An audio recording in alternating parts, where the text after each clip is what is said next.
Hello, hello. Hello. How are you? Pretty good, pretty good. It is actually a really sunny day outside, I know. and now I'm genuinely happy.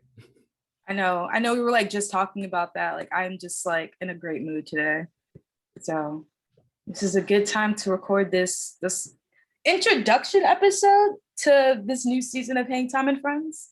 Yeah, It's been a while, yo. I think once the Panini hit, we were just like trying to scramble and figure out what the fuck we were gonna do next. yeah. Time didn't matter after that point. I think it was just like there's no sense of weeks, days, months. It's over. So Exactly. now we're in that weird in between, like mid post Panini, and Yeah. uh, I also nobody like, knows.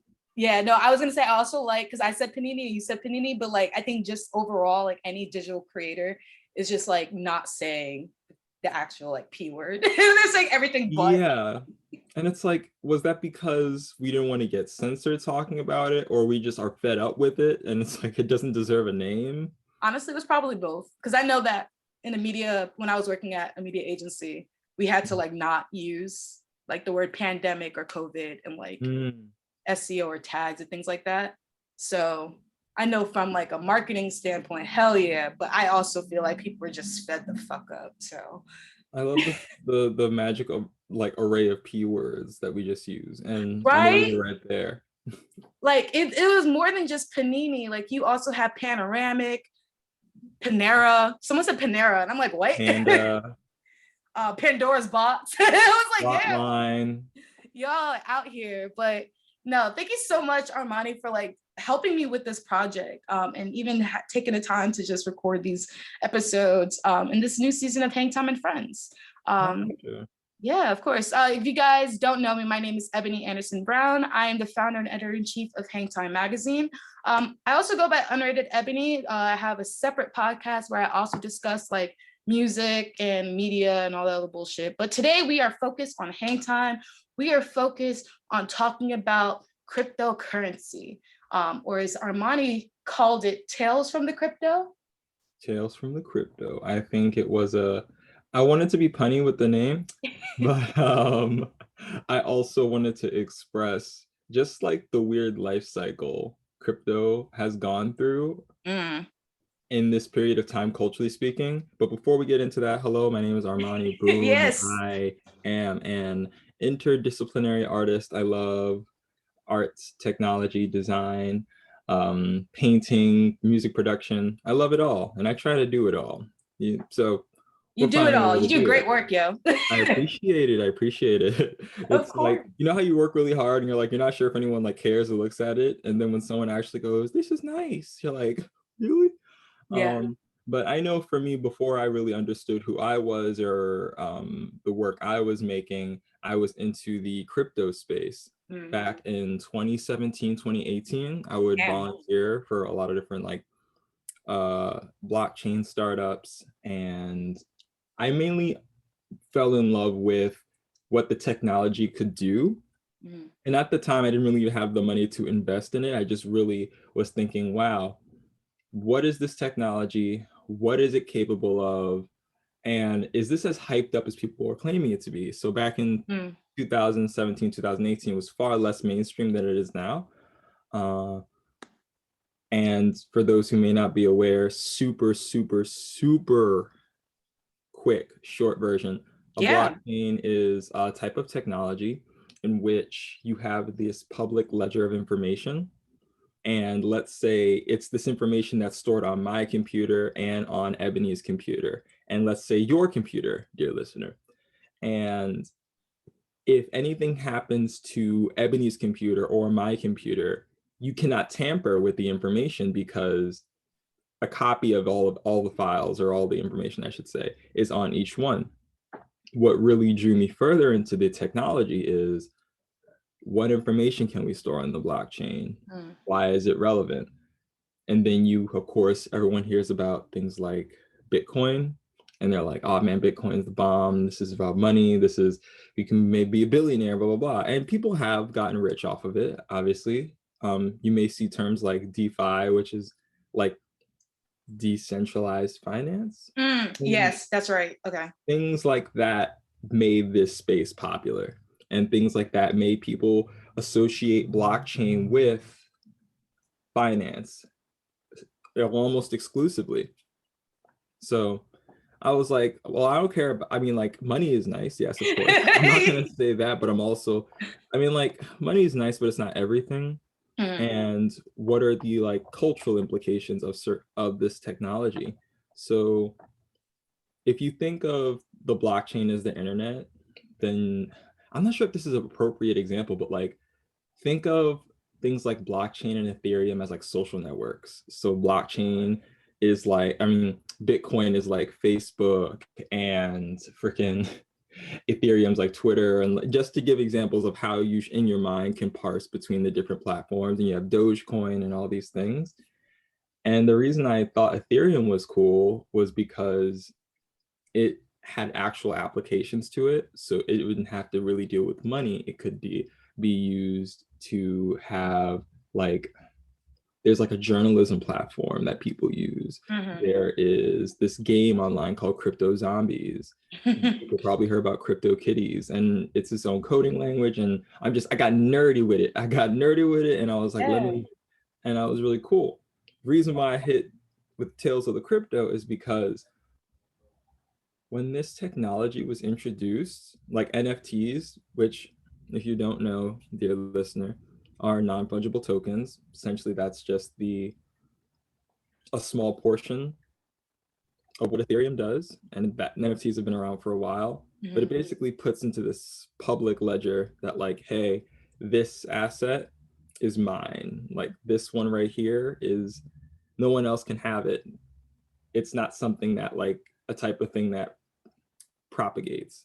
I don't know if that is a good way to explain it. No, I think it was, especially because he used like 2 or maybe 3 different examples.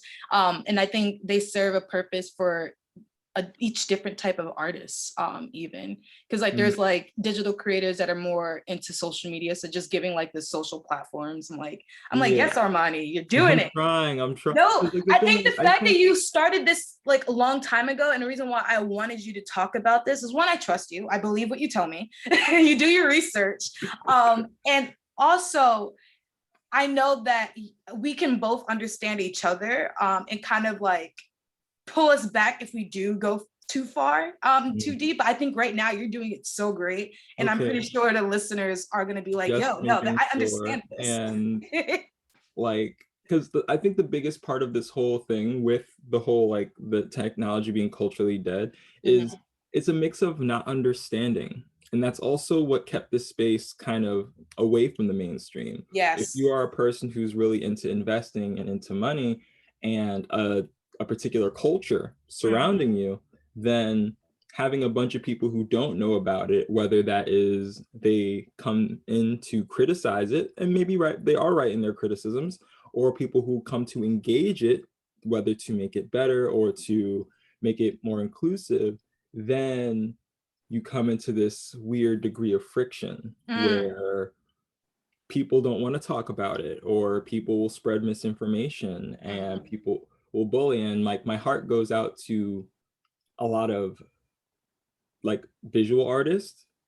That's where I saw a lot of the cultural hit occurring there, because as a visual artist, I can definitely understand the frustrations with art theft, right? And in the middle of a panorama, in the middle of a Panera Bread. Yes, let's go. Panera Bread, look into us.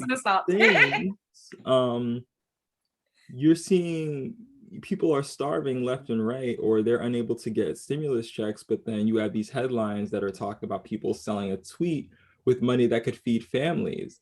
So you got everyone radicalized, you got the artists mad at the art theft, you got all this stuff, and I'm like, oh, I wonder how this is going to play out. And it's kind of, it went how I thought it would, and then it got weird. Like, I have artists who I absolutely adore who've been working incredibly hard. They work for these names like Magic the Gathering, and they had their own Kickstarters and their own IPs and all these other things. And they're fully like into the NFT space, right? They're people who have been in the FX industry. They're going ham. and people are like buying some of their works that were usually only exclusive. And then you have people who aren't as big, who get their art stolen by bots. There's this one artist in the community who we all like, a lot of us admired, and she unfortunately passed, and people were minting her work. And it was just utterly disgraceful. So I'm sitting here looking at this from a visual artist perspective, and we're going to get into the environmental stuff. I'm sure the listeners wondering like, oh, when are we going to talk about the environment? We're going to get there. We're going to get there. I'm talking about culture right now. And I know it's all interconnected. Let me keep... Fair enough. No, they are interconnected. And it's painful, right? But then I also see when it comes to like a musical artist perspective, where like, and you're a bit more, far more knowledgeable about it for me when it comes to music production and just the whole culture of it. But like, y'all had your work stolen for like a long time. Like it's a lot easier. And I think we can all agree, like stealing music, it can be the way we steal art. We also deal with how we consume work. And when it comes to music, it's like, I'm just going to download that and move on along, right? Or I'm going to just stream that and move on along. And I feel like musical artists embrace this technology as a revenue stream in a lot of, not in as of a conscientious way that visual artists might. Yeah, absolutely. It's funny because when we first discussed this, I only got into NFTs, or like just looking into cryptocurrency because of this platform called Audius. And I personally just saw a lot of like producers, like local producers, like in Jersey, New York, they're pretty young, that's flocking to Audius because it's just another stream of income that's coming in for them, something they've never seen before. And like you said, when music streaming became a thing, or like just when music went digital, it just kind of just depleted. Everyone was downloading music through Napster, LimeWire. And I think that really shook the music industry as a whole. So with this new technology, for really looking at it, it's a new technology, a new advancement. I think musicians was just like, all right, another way to take back our music. Like, this is ours. But you never mentioned about them stealing deceased artist work and minting them. Like, so that's wild. Recently, so that was something that occurred. As you know, Twitter is always on fire. But in the embers of Twitter, like that was one of the screams I heard. And it's one of those things where it's like, hey, yo, why would you do that? And I know for me, I put my accounts on private because I didn't want anyone stealing my work. And it's just like, if you're a well-known artist, how can someone steal your work? They're like, wait, you aren't XYZ, you're a faker. And people are going to steal work regardless if technology exists or not. But because when it comes to crypto, it's in the name. Crypto, cryptography, hidden. I can take without an issue.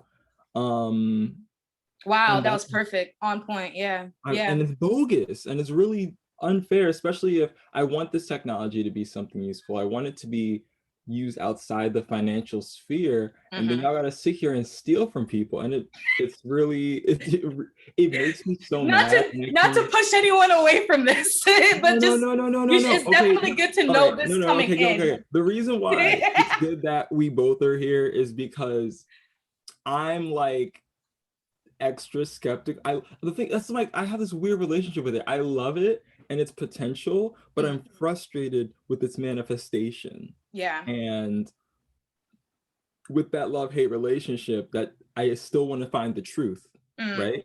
And if anything, I say stick with it for the truth. Stick with it for the information, because this technology isn't going away. Right? Like, it's not. It's been established. The creator is literally talking about trying to move it to its next form, Ethereum 2.0. And that's the perfect segue, right? So the idea of Ethereum 2.0 is to change the way Ether the currency that fuels Ethereum is created, or the economy of Ether. With that being said, the environmental issues that we see now, the carbon footprint that would come from Ethereum, one is in the mining of Ether. It's in its current state, you have this thing called a proof of work network. You have miners, they use these processors to solve these puzzles. And of course, one can imagine that does take a lot of energy, and that increases, that gives Ethereum a carbon footprint. I can speak. And you also have the cost of minting a piece and then transactions. So you have the different points at which this will cost energy. When you're eventually, hopefully, I think I say other times that it's in July, but the goalpost is oddly moving and I have no control over when they decide. But moving to Ethereum 2.0, it kind of disincentivizes the sense for like mining. So it disincentivizes, okay, hey, let's keep on, if we put a cap at the amount of Ether that can be made, then there's no need to really mine Ether anymore. Additionally, the Ether that's already created can be used to pay gas fees. These are the things that's used to as transactions. And sometimes I'm wondering, like, in a lot of this discourse, we discuss the environmental impact, but no one has like the actual facts and figures. Everyone just says it's bad for the environment, or they say, you know what, you eat meat, it's bad, that's bad too. And no one's using math. There's no math. It's just like, it's bad. And it's super weird. But I feel like the social pressure to change, because of course, if you're a miner for Ethereum, you're not going to want people to switch. You're like, bro, I'm making bank, like, this is my job. And I understand being in a time when we're trying to be more conscientious of how we're treating the planet and how we're treating each other. And it's this weird mix of like personal responsibility and like a corporate responsibility. And I found a couple really cool articles that we can put in the show notes, which definitely go in depth with like the facts, the figures, the numbers. I talk fast enough. You guys don't want to hear me be a blockchain lecturer on a podcast. But I think that's another reason why like I'm really jazzed to be here, is because if we think, let's say this technology persists, right, and it doesn't go away, which I doubt it won't, but we'll see, then you can say you were here when it hit the mainstream. And say you're here and watch the technology develop at the rate, like, imagine when the internet first became a thing, and it's like we couldn't imagine our lives really a lot without it. Maybe no one knew what the fuck was gonna go on. It's like at some there's a cap, which we're like, what did I do before this? VHS. Like computers were, well, the internet was literally made for military and scientists. And then people outside the bases was getting it. It's all memes.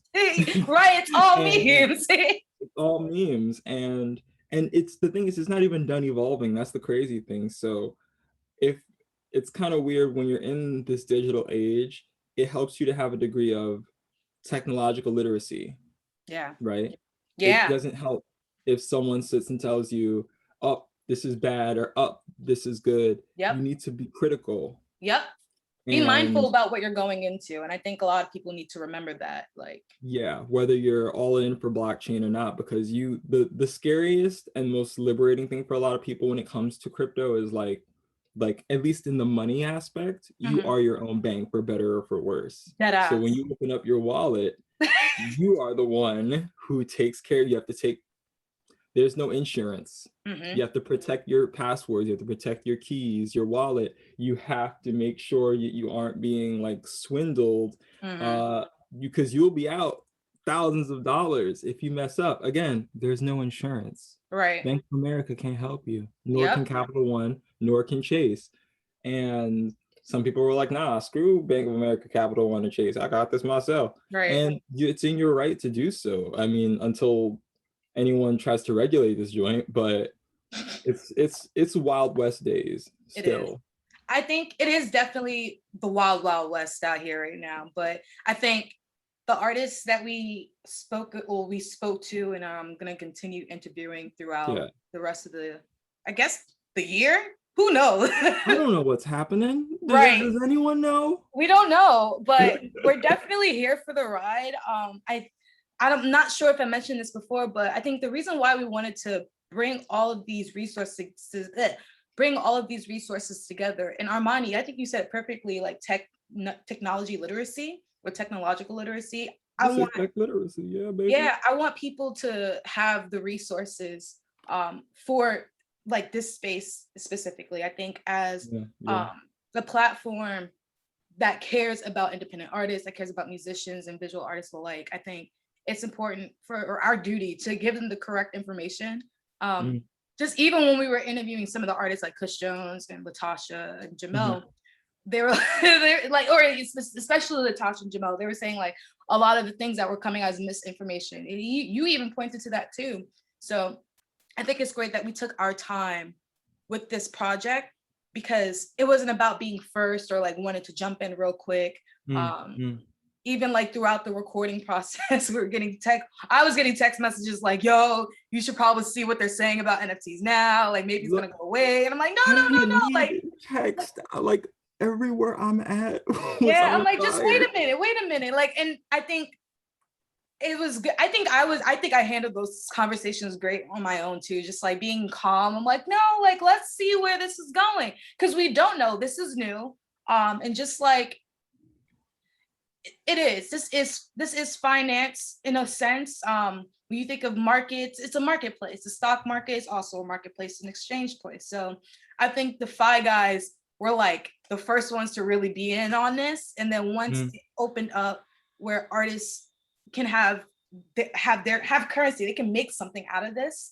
I think that's when I was like, okay, maybe I should look into this more seriously and figure out how, like, what resources people need, like just diving into this. Because once audience became a thing, I just saw musicians is on there, and like they're using it and like they're pairing it with like their Spotify releases, like it's part of their whole marketing rollout now. So I'm like, I gotta pay attention as someone who's out here for artists. I gotta look at this shit now.